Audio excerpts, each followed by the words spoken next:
I got it. It's just Jimmy and Harry Potter.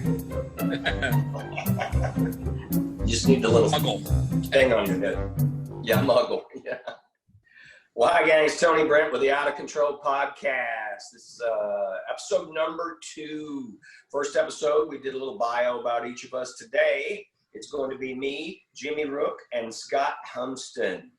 Scott is going to talk about a really unique dude in Florida that Frank and I know nothing about. So, ladies and gentlemen, Scott Humston. Hey, yeah, so I'm reading, there it is, The World's Greatest Magic. And what you're about to discover is the guy that we're going to talk about. He ain't in this book. But he was the first magician ever on television in Central Florida. His name was Harry Wise. And I pulled my Harry Wise folder. So I have some stuff here to show you. You have folders for other magicians? Yeah, other magicians. Wait till you see the Tony Brent folder. I'm scared.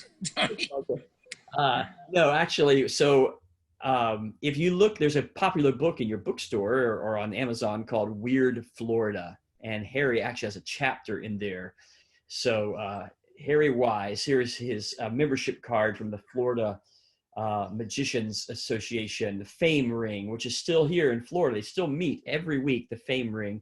And this was signed by the president. I can't see who that was, C.A. Johnson, in October 1976. This is where this Harry Wise's membership card was from. And here is a picture of some stuff from Harry. Will he read your mind? There's Harry as a young man. Hold that up again there, would you? Yep, sure. There seems to be no space between read your mind. It's like they're missing a little space there. And I think he went by Volar, or something it says, the Miracles of the Mind.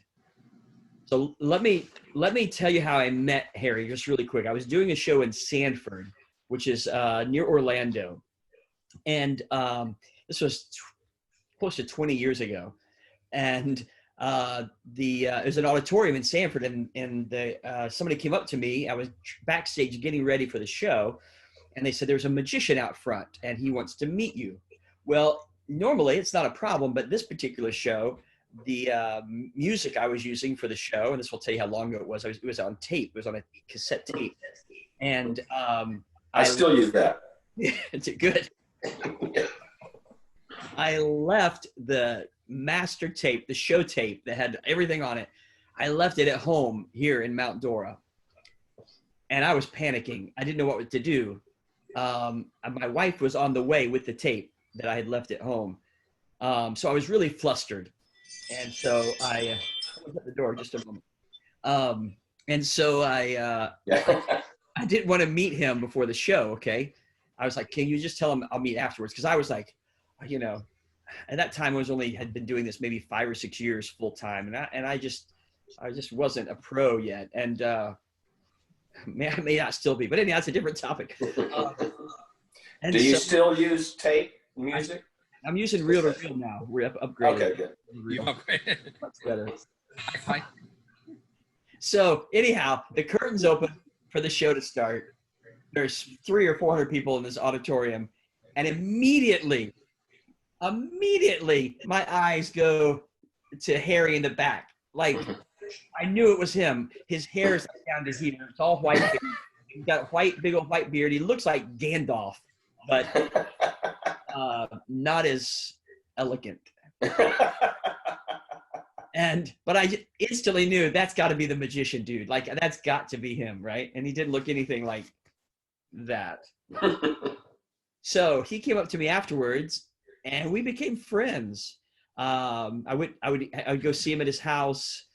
I invited him to a magic event in Orlando, and it was with some other magicians. It wasn't a magic meeting, which is where this was from, but it was like a luncheon thing. And not to talk out of turn, but I was very upset because when we left, they just had not given him the respect I thought he deserved, because he was the first magician ever on television in Florida. And I remember I was really upset when we left lunch that day. And it's like, Harry, I apologize for these guys. It just kind of blew us off, both of us really, but him particularly. And he goes, "Oh, don't worry about it." And he was very kind.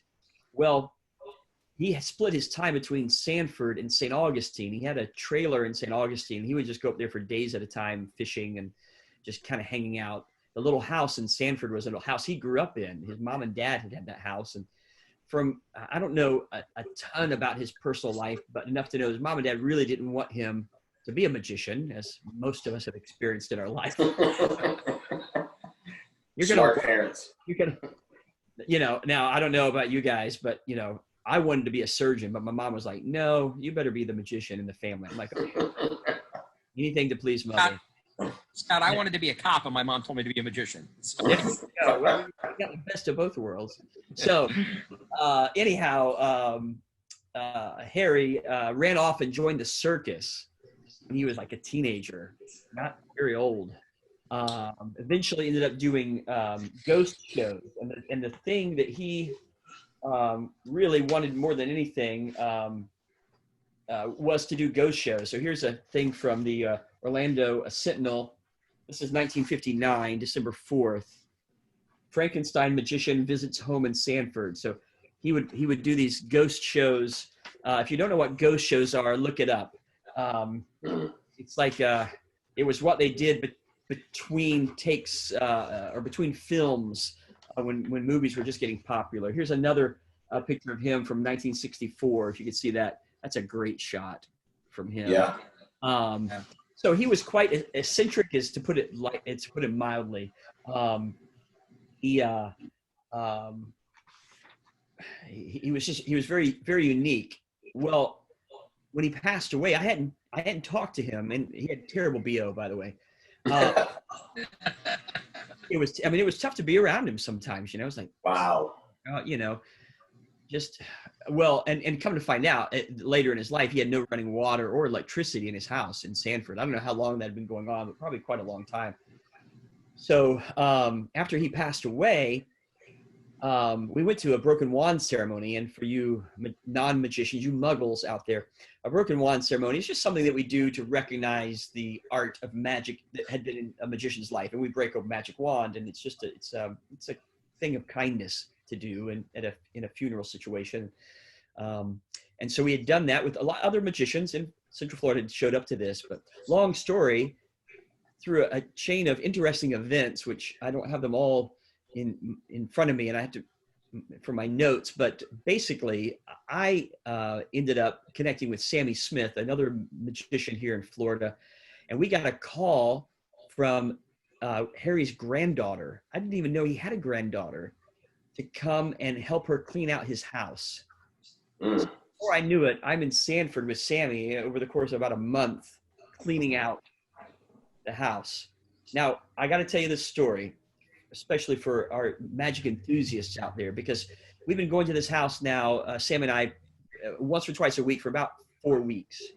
And the house was, before you think it was full of wonderful magical paraphernalia, it was just dirty and disgusting for the most part. And there were some props and things in there, but Sammy said, well, Burling Hull was a famous magician many years ago, and Sammy's mentor, he had talked about Burling had loaned Harry a prop, and he was hoping he would find it. Now, remember, there's no power in the house, and it's summertime, and it's hot, so we're pulling stuff off the window so we could see, and we're using flashlights, and it's dirty.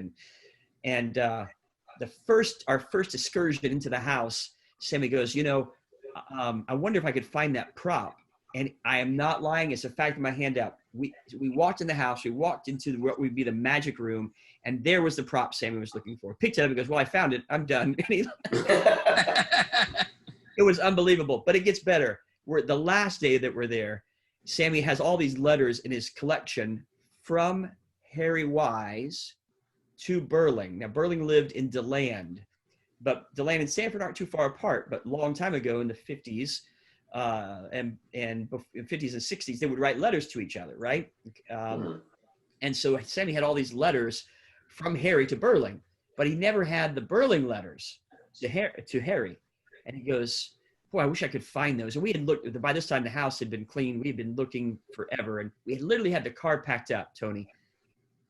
And we're getting ready to leave. And Sammy goes, I'm going to go look in that shed out back one more time. I said, all right. So I'm waiting. He walks to the shed. We'd already been in there a half a dozen times. He walks back out of the shed with a little box, and he holds it up. And he's smiling as he's holding it up. He opens it up, and inside is every letter that Burling Hull had written to Harry Wise. Wow. So now he has both. Isn't that amazing? That is amazing. Amazing. So anyhow, ask your questions about Harry. That's the quick story.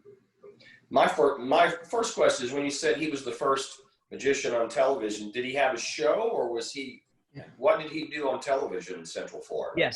Yes, he was called Mr. Magic, and it was WDBO, which I believe at the time was a television station. It's a radio station now, but at the time it was a television station. He had a weekly show, kind of like Dick Williams. We spoke about him. In Memphis had a show like that. And so Harry had a very similar show in Central Florida. Jimmy, how long did the show run for? You know what, Frank, that's a good question. I don't know that. There is some guys in Florida that probably know that. A guy named Bev Bergeron. Mm-hmm. Probably, he might know that, even though Bev wasn't here at that time, of course. But I don't know how long the show ran. And this is before they archived the shows, too. So once it was probably live. And, that's once it was over, it was over. So we don't really have records of that. Jimmy, had you heard of Harry Wise? I had not. Very interesting. The history of magic, I always believe that we have to at least honor where we came from, right? They've set the groundwork for what we do today. So it's very fascinating, very interesting, especially here in Central Florida, to hear about somebody who's so influential here, but never heard of. Now, Scott, did you said they had an entire chapter in Weird Florida about him? What did they say in there? What was so weird about him that they gave him that much? Well, the weirdness, of course, because he did all these ghost shows, and as he got older, he, came. He went to this more of a wizard appearance. He would look like, like I said, Gandalf walking around. So his personality, his ghost show experience. When he was, here's another one. I love this flyer. Magic and Beauty, Magic with a Touch of Class. And so one of his other names he went by was Dark Veil, and his assistant was Diana. So Dark Veil and Diana. So, now his book, which I wish I had with me. I don't have it in front of me, and I wish I did. It's called A Wizard in Tucks and Tails, and it's just kind of a biography of his life. I think you can still find it out there, but the Weird Florida book is a great book, by the way. But they do talk about Harry and the wizard from. Sometimes he went by Wise the Wizard, but he was really done performing. I don't know that he even performed past the 80s. I don't think. Really interesting. Do you have any other thing you want to ask about Harry? No, it's very fascinating. Scott, I want to just thank you for doing the research and enlightening us about somebody who was so influential at the time. Sure. Yeah, of course. He's fascinating. Yeah, it's one of those characters that we all need to know about, especially if you're interested in magic or the weird or oddities, and especially Florida, that all kind of ties together for Harry. There's a lot of people like that too, I'm sure, in different parts of America or different parts of the world who were sort of regional performers that nobody else knows about, There was a guy, I've tried to research this guy. There's a guy down in Mississippi who, and he's not even a magician. He was a guy that learned to do 3 or 4 magic tricks. And there's like a local legend, myth about this guy who's in northern Mississippi.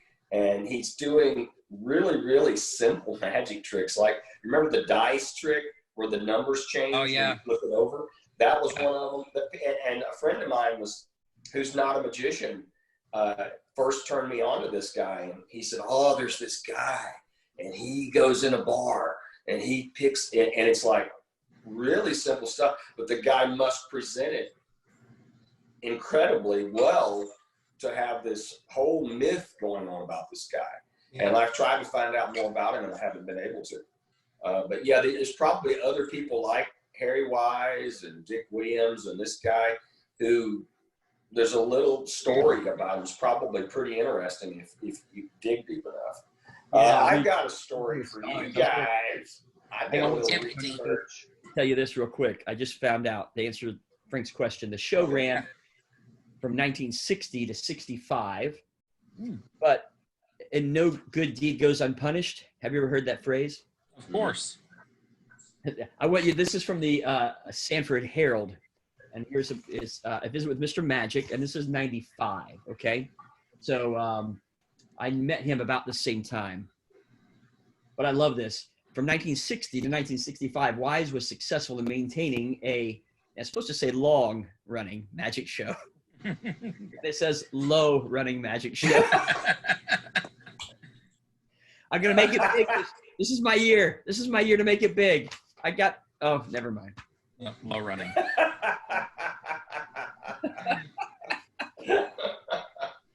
Oh, man. Oh, well. Low-running magic show. Low-running magic show.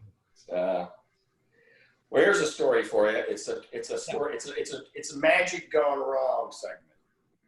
There's a guy by the name of John Miller, but he performed under the name Balabrega. Either you guys ever heard of this guy, Balabrega? No, I've not heard of him. No. Well, he was from Sorry, Sweden. technical issues. Yeah, the name sounds familiar, but I don't know why. Yeah, but I may be mispronouncing it. He was a wrestler. Balabrega. Can I buy a vowel? Yes. Balabrega. We're going to go there. Swedish magician born August 20th, 1857. He died on June 12th of 1900. So if you do the math, he was only 42 years old when he died. He was born in Helsingborg, Sweden. He immigrated to the United States when he was 11 years old, and he started performing with a double act with his father. So his father was also a magician. His father called himself the Swedish Wonder.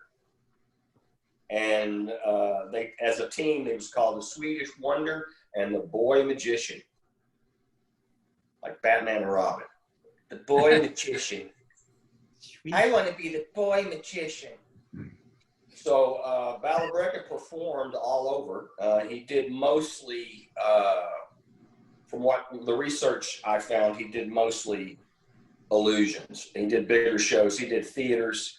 And he toured the world. And it sounds like he had a pretty large cast that traveled with him.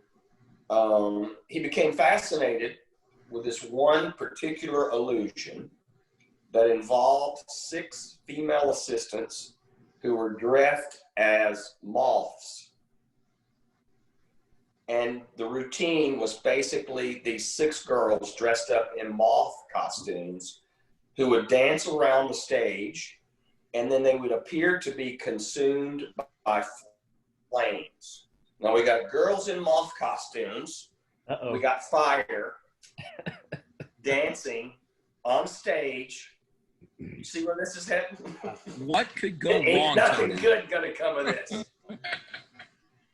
Getting a mental image. Yeah. So Balabrega, he was apparently really popular in Brazil, and he did a lot of shows in Brazil. So he had become really enamored with this illusion, and he started doing it. And he had his 6 assistants, and they would be dressed as moths, and they would go around on stage, and they would light a fire on stage, and the fire would appear that the moths were burned up in the fire. He wound up in Brazil with his crew in 1900 to do a show at a theater that did not have proper safety standards. See, it's getting worse, right? The trick required a supply of fuel that caused the fire to burn in whatever the device. I couldn't find anything that told exactly what it looked like. He did have a poster. You can go online and see the poster of the moths dancing around a flame, but I couldn't find any, because this is 1900. There's no actual photographs of him on stage. He needed some kind of fuel, and it doesn't say exactly what kind of fuel it was. But the opening night, Balabrega was getting ready to light the fire. He picked up the wrong can, and he picked up a can of acetylene. Now, acetylene is a torch, is a highly flammable torch fuel. You know, acetylene torch. Mm-hmm. He dumps the can of acetylene, and it's odorless, and it's really, really super flammable. He dumps it on the fire, and it instantly kills him and one of the girls. Oh, my word. So and it says he's preparing for the show. So it doesn't actually say it happened during the show. During the show. Not so we don't know. Yeah, I couldn't find any. I tried to. There's not much out there about him. This is basically the only thing you can find about this guy is how he accidentally killed himself. But it literally exploded, and him and one of his assistants died instantly. So kids, stay away from moths and acetylene torches. Only you could prevent fires. Only you can prevent moth fires. You know, both you guys have somebody. You got someone looking over your shoulder. Is that John Calvert's guy? It is John Calvert. That's a whole nother. That's 5 episodes right there. Oh yeah. Jimmy's got Harry Potter. I got Harry Potter, and I got Richie Valens. Oh, I got Keller looking over my shoulder. Keller. Right there. Yep. Oh. So anyway, that's the story of Balabrega, whose real name was John Miller, and how he died and we're going to have more stories like this as we go along, and unfortunately there's a lot of them. Yeah. People have done some incredibly strange things and caused themselves to die doing weird, magic tricks like this. But stay away from fire, stay away from moths. Yeah. All right. Definitely 2 bad combinations right there. Not good. Nothing good's going to come of that. No. I did fire every now and then, but it was always, something small. But I used to do a small trick that I burned an envelope on stage, and that was it. And then one day it got out of control a little bit, and I had to actually dump some water on it. And I said, you know what? I don't want to burn this building down, because my luck, that's exactly what would happen. I said, yeah, I'm gonna take that out of my show. There is a picture though of me doing it. I think that plays on the TVs at Wonderworks. As you come in, you see the picture of me burning the envelope. Okay. Probably 10 years, I think. Hey, Tony. Yeah, I stay away from that stuff. Flash paper's as close as I come to Yeah. anything final. Well, I guess that's it. Anybody have anything they want to add to this episode? Yeah, let me throw this in there. You can cut it if you want to, but the poster behind you, which is Keller, right? And the levitation. Yep. Just a quick story for magicians. Years ago, I was in Los Angeles, and I got to go to the Society of American Magicians Hall of Fame, SAM Hall of Fame. It was in a basement under a bank in Los Angeles. And I was down there. I love magic history, and there's a big box. And it was a piece of levitation. In fact, it was the piece of that levitation that's behind you, Tony. On the poster. It was Keller's levitation equipment. But Keller, for those of you muggles, Keller was a very famous magician. His show was taken over by a guy named Howard Thurston. Howard Thurston took the Keller show and made it even bigger. And at one time, Howard Thurston was really considered the greatest magician in the world. He did a huge show, big cast, and traveled all throughout the United States doing this show. But when he took over the Keller show, he got the props and the sets too. And it was a mutual agreement from Harry Keller to Howard Thurston. So I'm in the basement of this magic museum with these, headless mannequins with costumes on them, and there is this piece of the equipment from from that levitation that's right there behind you in a box, and it was, you could see it painted Thurston, right? Thurston, but underneath it, going the other direction, very faint, was the word Keller. And so pretty amazing. I have another Keller story I'll save for another day. Cool. That's very cool. And we named our son Keller. Yes, you did. Yeah, and he's spelled the same way as Keller. And it was we couldn't come up with a name. We knew we were going to have a boy, and my mother-in-law saw not this poster, but the poster that we had previously at the dinner show, which you may even have. Did you get that poster? I may have it. Yeah. Is that the Keller one? Yes. It's down the hall in the room. Yeah, my mother-in-law saw that name and she goes, "What about Keller?" And I said, "Well, you know what? He was what known as a great guy. Yeah. Harry Houdini's mentor. Yeah. And Harry Houdini looked up at him as a grandfather type figure. So anyway, we'll say that's great. That's a great story. We'll do that one for another time. Let's wrap this one up. My name is Tony Brent. Co-hosts here, Jimmy Rook and Mr. Scott Humston. Say bye, fellas. Hi, fellas. Bye, fellas. Thanks for listening. Thanks for watching. Appreciate it.